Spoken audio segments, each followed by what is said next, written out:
ভারত বাংলাদেশ সীমান্তের কাছাড়ের কাটিগড়ার বিশ্বম্বরপুরে আবারও শিশু ও মহিলা সহ 9 জন রোহিঙ্গা নাগরিক আটক হয়েছে। সীমান্ত পেরিয়ে বাংলাদেশে ফেরার সময় স্থানীয়রা রোহিঙ্গা নাগরিকদের আটক করে।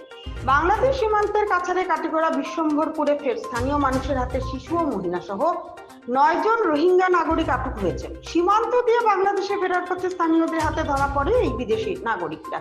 জানা গেছে, রাতে এলাকায় অপরিচিত লোকজন ঘোরাফেরা করতে দেখে স্থানীয়দের সন্দেহ হয় এবং তারা আটক করে জিজ্ঞাসাবাদ শুরু করে। জিজ্ঞাসাবাদে তারা জানায় যে তারা রোহিঙ্গা। কয়েক বছর আগে তারা বাংলাদেশ থেকে অবৈধভাবে ভারতে প্রবেশ করেছিল। এরপর তারা ভারতের হায়দ্রাবাদে বিভিন্ন পেশায় কর্মরত ছিল। সম্প্রতি সন্দেহভাজন ব্যক্তিদের বিরুদ্ধে ভারত সরকারের চলমান অভিযানের ভয়ে তারা ট্রেনে করে হায়দ্রাবাদ থেকে পালিয়ে কাছাড়ে আসে। আর কাছাড়ের কাটিগড়ার বাংলাদেশ সীমান্ত দিয়ে দালালের মাধ্যমে বাংলাদেশে ফেরার পরিকল্পনা ছিল বলে জিজ্ঞাসাবাদে জানিয়েছে রোহিঙ্গা নাগরিকরা। এদিকে স্থানীয়রা রোহিঙ্গাদের আটক করার পর পুলিশকে খবর দিয়ে তাদের পুলিশের হাতে তুলে দেয়। শিলচর থেকে কেআরসি টাইমস ব্যুরো।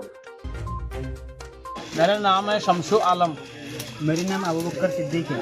हमारा ओरिजिनल घर है बर्मा का रोहिंग्या। हम लोग रोहिंग्या है। हम हैदराबाद बालापुर रॉयल जा रहा।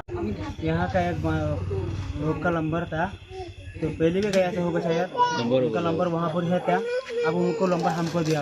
उसने बात किया, उसने बोला वहाँ पर आ जाओ, हम कहाँ आना हम बता देंगे।